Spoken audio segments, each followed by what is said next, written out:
Hey friends, I'm at the Blount County Courthouse where I finally got copies of all of my records. Oh my God, this is going to take a while to scan. I was just flipping through and I happened to come across where they were asking me about the first time something happened. And, see, this is page 69. Of course, it's page 69. Can you tell us what happened, what time it was, and what happened? Whoever was questioning me, I can't remember who it was at the moment. I said, yes, sir. It was around 1 in the morning. I was asleep in my room. Dan came in and woke me up. Did you share a room with someone or did you have your own room? At that time, I had my own room. He came in and woke me up. I wanted to stay asleep. I told him to leave me alone. He is like, come on, I just wanted to stay asleep. He lugged me out of my room and into his room that he shared with my mother. Was your mother at home? No, sir. Go ahead. You went into his and your mom's room. He lugged. I don't think I used the word lugged, so they definitely did not do this word accurate. He lugged me into their room and he shut and locked the door. By that time, I was really sleepy. I wanted to go back. I had been asleep. Like, this isn't super accurate. Whatever. Anyways, by that time, I was really sleepy. I wanted to go back to bed. I didn't know what he wanted. He shut and locked the door and I told him to leave. Yeah, I'm pretty sure that's inaccurate too. I wanted to leave. He was like, no, he wouldn't let me go. He walked over to a counter that was in his room and took off his pants. I started crying and begged him to leave, and he wouldn't let me leave. He led me toward where the bed was. I started crying. Yeah, that's also inaccurate. Like, he took me straight to the bed when we went in. How did he lead you? He took my arm and led me. Was he talking at this time? He was just like, shush.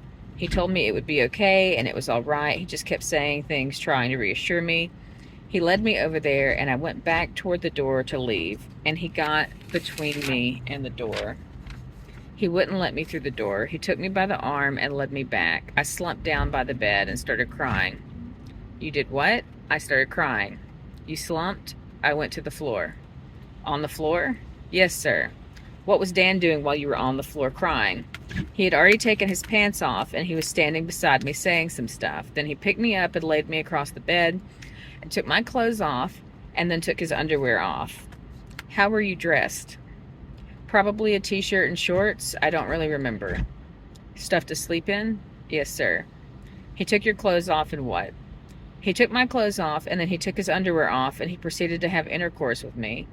I cried. When it was done, he got off of me and he went back to the counter and offered me some money. He told me it would be okay and stuff like that. That's not how I remember it happening.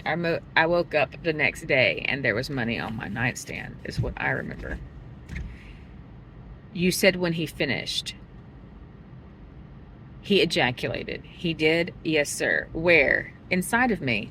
And he offered you some money? Yes, sir. What did you do or say? I was crying and I went toward the door. Toward the door? Yes, sir. Did he let you out? He allowed me to leave. He told me he would leave me some more money in the morning and he put it somewhere for me to find. Did you take his money? Not that night. Did you get money after he left on his cruise? Yes, sir.